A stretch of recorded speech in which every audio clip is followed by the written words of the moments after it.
Ito naman ay mga bagong opportunities. Ito guys, suswertehin kayo sa mga bagong opportunities, no? And bukod sa suswertehin kayo, may chance na umunlad at umasenso pa kayo. So, meron kayong 6 months guys bago matapos yung 2026. And nakikita natin dito sa 6 months na to, dito na papasok yung mga swerte nyo. Dito na papasok yung mga opportunities guys. And dito sa mga opportunities na to, may chance na umunlad, umangat, umasenso yung buhay nyo. Pero syempre, hindi yan magic guys, no? Hindi yan magic na wala kang ginagawa tapos aasenso ka na lang bigla. Hindi ganoon guys, no?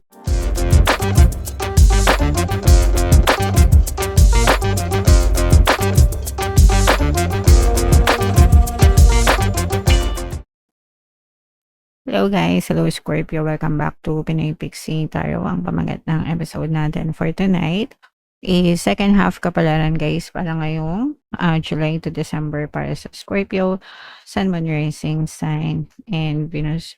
So, unahin natin tong deck na to. Ito yung mga angel messages para sa inyo or yung mga pwede nyo ma-experience guys ngayong second half ng 2026. So, meron tayong daydream. This is being positive, mga kapigsi. Use the power of your imagination, visualization technique pagdating sa manifestation para mag-manifest yung mga dreams nyo, yung mga desires nyo. Kumbaga, this will serve as your inspiration mo sa buhay mo. That will serve as your vision kung ano yung gusto mong ma-achieve sa buhay nyo. So, just focus every day on those dreams mga kapiksi. Lalo na kung wala namang bayad yan guys, libre lang yan.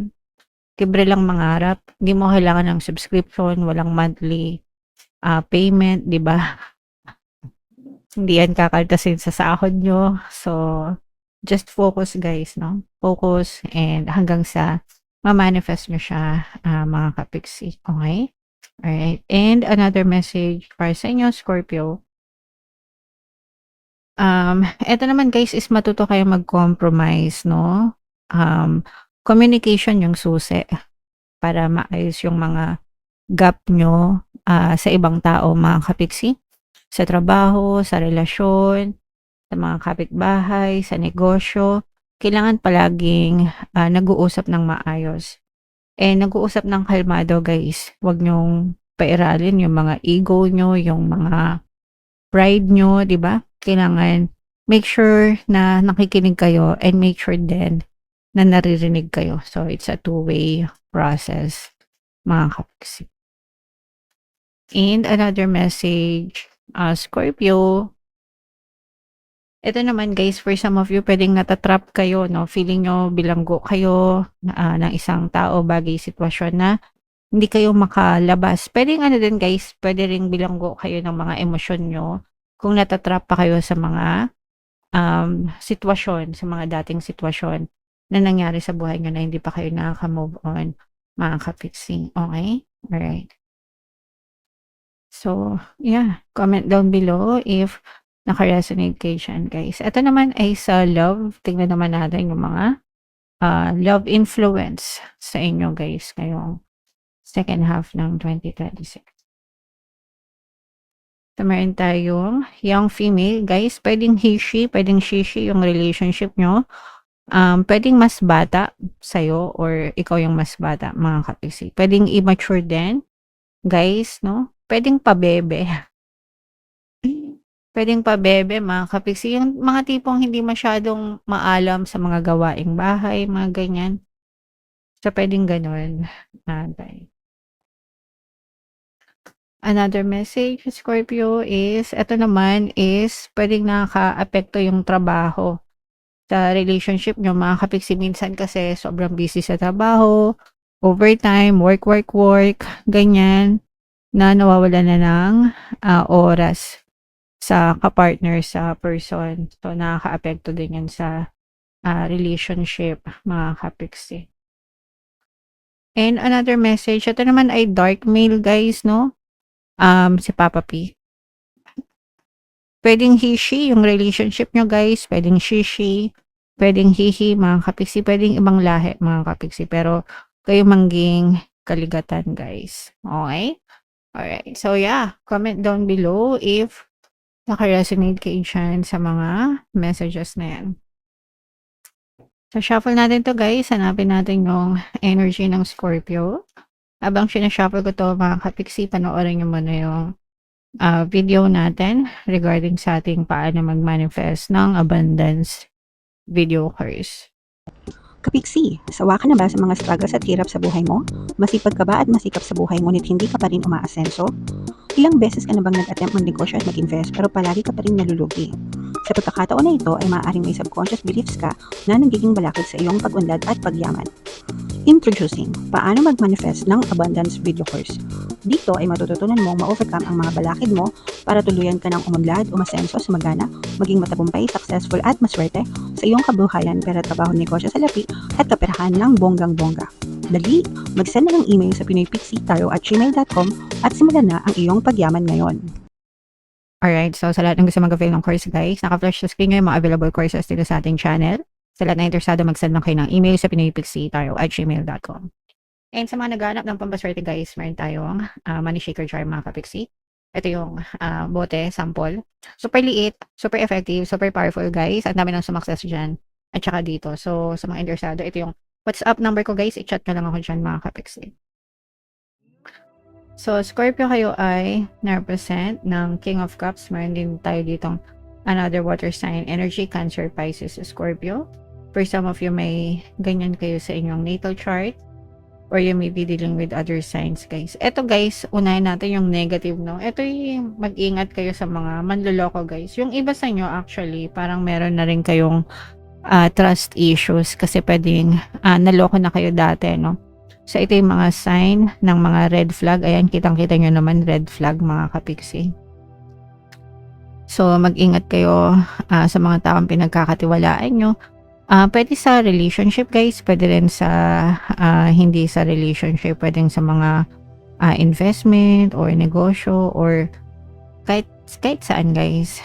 Pero sabi ko nga guys, no, parang nabiktima na rin kasi kayo ng scam or panloloko before or na-betray kayo guys, kaya parang medyo traumatic sa inyo. Kaya parang kayo mismo marunong na rin kayong mag-ingat guys, okay? Pwedeng ito rin yan, no?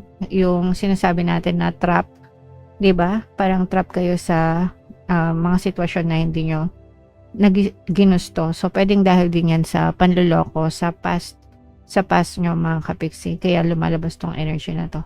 So, always be careful guys sa mga pinagkakatiwalaan, no? Mag-ingat kayo mga kapiksi. Ito naman ay mga bagong opportunities. Ito guys, suswertehan kayo sa mga bagong opportunities, no? And bukod sa suswertehan kayo, may chance na umunlad at umasenso pa kayo. So, meron kayong 6 months guys bago matapos yung 2026. And nakikita natin dito sa 6 months na to, dito na papasok yung mga swerte nyo. Dito na papasok yung mga opportunities guys. And dito sa mga opportunities na to, may chance na umunlad, umangat, umasenso yung buhay nyo. Pero syempre, hindi yan magic guys, no? Hindi yan magic na wala kang ginagawa tapos asenso ka na lang bigla. Hindi ganoon guys, no? Siyempre, incorporate nyo yung pagiging positibo nyo, palaging magdasal, and palaging kumilos guys, no? Yung mga walang tamad na umaasenso.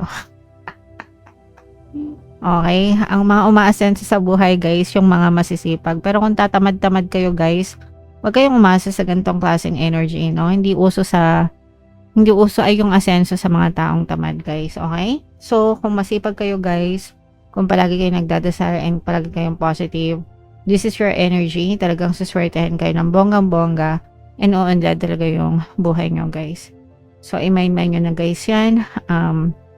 Swerte, good luck, good fortune, pag-asenso. And for some of you, you're also finding answers guys sa mga solusyon, no? Sa mga problema, kung may mga problema kayong pinagdadaanan mga kapiksi or may mga katanungan kayo, may mga bumabagabag sa isip nyo guys, parang dadating yung mga solusyon sa inyo or dadating yung mga sagot na inaasam-asam nyo, Scorpio, okay?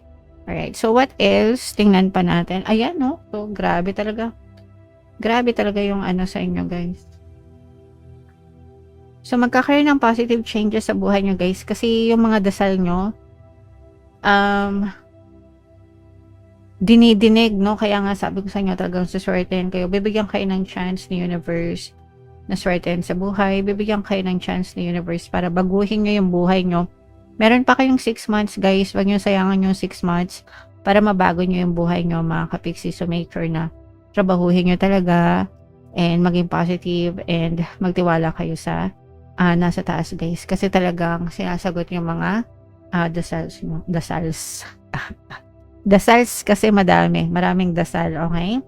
And bukod dyan guys, meron din mga bagong opportunity sa pag-ibig at saka sa kaperahan. So, sa love guys, pwedeng mga bagong specific person or bagong relasyon yung dumating sa inyo. Pwede rin na bagong chapter sa love, no? So, kunwari, magjowa na kayo, baka magpakasal na kayo, baka magsama na kayo, o kaya naman from situationship, maging relationship, ganyan. And for some of you, ito nga yung sinasabi natin ng mga opportunities sa pera guys. Lumabas na yan kanina. Ano ba yan? Yeah, ito guys, so sabi ko nga sa inyo, 'di ba, suswertehin kayo sa mga opportunities guys, no, sa pera, and talagang magdadala ito ng pag-unlad, pag-asenso sa buhay nyo. So wag niyong sayangin, make sure na marunong kayong kumilos, wag kayong tatamad-tamad guys. Kapag dumadating yung mga opportunities, ibig sabihin sinasagot talaga ni Lord yung mga dasal nyo.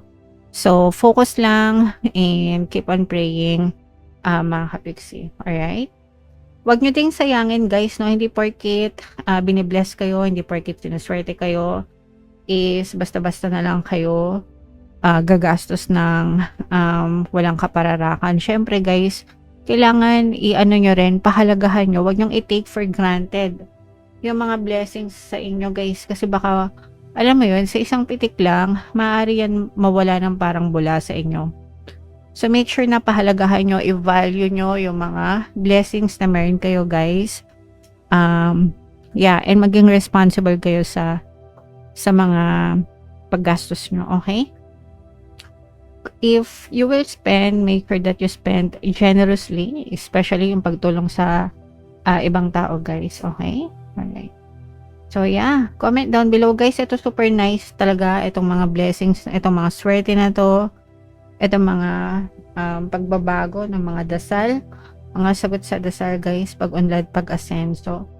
Yan yung mga positive energy nyo. So, i-claim nyo na yan guys, i-mind nyo na sa comment section mga kapiksi. So, buna tayo ng additional na message for you guys.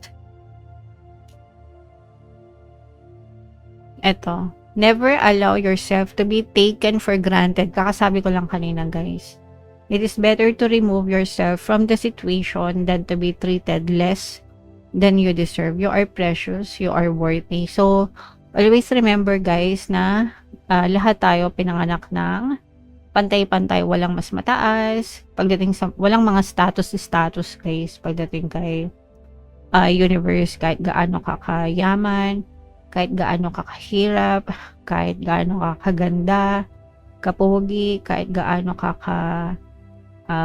kung ano man yung itsura mo, mga kapiksi. Lahat tayo ay pantay-pantay. And don't treat yourself or don't let yourself be taken for granted. You value yourself. Respeto mo yung sarili mo. Mahalin mo yung sarili mo. You deserve it. You deserve love. You deserve respect. And wag nyong hayaan na apakapakan kayo ng ibang tao because you shouldn't be, no? You shouldn't be taken for granted. So, importante ka, mahalaga ka, palagi mo yung iisipin mga kapiksi. Okay? Alright. So, yeah.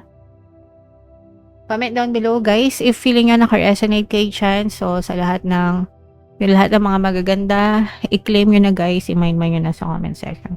And for more tarot readings, ito yung playlist nyo, guys. Ito naman yung ating success stories ng paano mag-manifest ng abundance video course. Panoorin itong video natin, guys, about money shaker jars. Thank you for liking, sharing, and subscribing. See you next time. I love you all guys. Have a nice day. Bye-bye.